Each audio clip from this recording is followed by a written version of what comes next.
Paul Rutkovsky is what many would call a hybrid artist. His studio, off of the newly renovated Gaines Street, serves as a workplace, and during the school year, a classroom. Roughly about 4 years ago, I was a little bit tired of stepping out of the back of my studio off of Gaines Street, and that's the small alley. There are two alleys here that make up the art alley. And I just started picking up the garbage, and there were sleeping bags and other, well, just mattresses and other kinds of garbage just around. So I just kept picking that up and also cleaning it, and I eventually got volunteers to help as well. And then since I teach art in the art department at FSU, I wrote an outline for a possible course, a workshop. Mike Girouge, a former student of Paul's, has been volunteering his time and art to the alleys. Yeah, it's an advanced workshop for the FSU art department. Basically, it's a class that gives you the freedom to work in a workshop environment where there's not really strict assignments. It's more project-based work. Some of the things we'll do, or that we have done, is clean this alley, which was very run down at some point, but now we've been working for a few semesters to get it greened up, just environmental art, basically. He tells us that one of the goals of the workshop was to make the alley presentable and nice enough to host events for the community. A few months ago, we actually had this an event called Alley Fest, and we worked on it hard for like two and a half months to get it together, and there were live bands, there was food, and it was just a gathering of people to come and see all the work that we have done and the projects that we were working on throughout the year. So it was just an art showcase basically, and it brought hundreds of people into the alley. The major focus, certainly for this workshop, is for the students to discuss among themselves, because I keep this as a fairly open forum for them to be the deciders in terms of what they would like to do. And usually it comes out to be an event.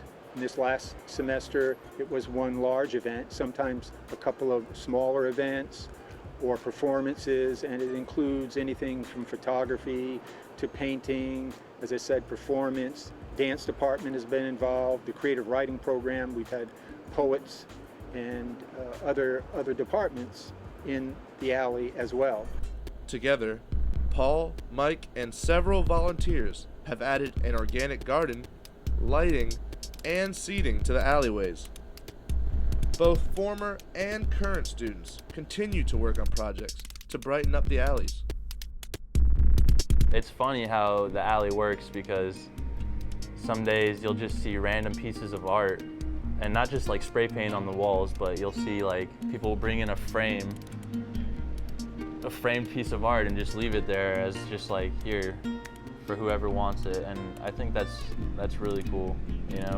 People can come take vegetables as they please. It's just, we ask that you don't destroy the vegetables as you please. Despite all of the helpful hands that work on the alley, there are still plenty of things that need improving. We recently got a grant, and that is a big, and I want to show you the plans that landscape architectural firm has been putting in their time to create a new art alleys. Some of the problems in the alley are the drainage, problems down this alley, and to not quite the same degree the smaller alley. When we get the monsoons coming in, especially in summer, late summer, it does flood in here and there's a lot of erosion. So part of that grant is to hopefully correct that, and we'll have decent drainage, and it will be hooked into the sewage system, the water drainage system of the city, so it won't be cascading down the alley. And even with the grant, Paul and Mike both know that the alleys will need volunteers now more than ever. Volunteers, they can come out here, help us garden, help us water. We definitely need people helping us water because it's a big space. Watering, weeding, planting.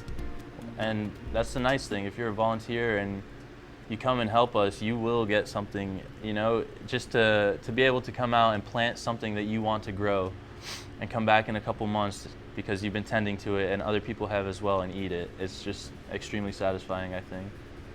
If it's something you believe in, and there are other folks, and there are volunteers that come back, that gives it value, right? Gives it positive value. And even if this recent support didn't come through, I would still be out there. So, yes. So to use a cliche, there's hope.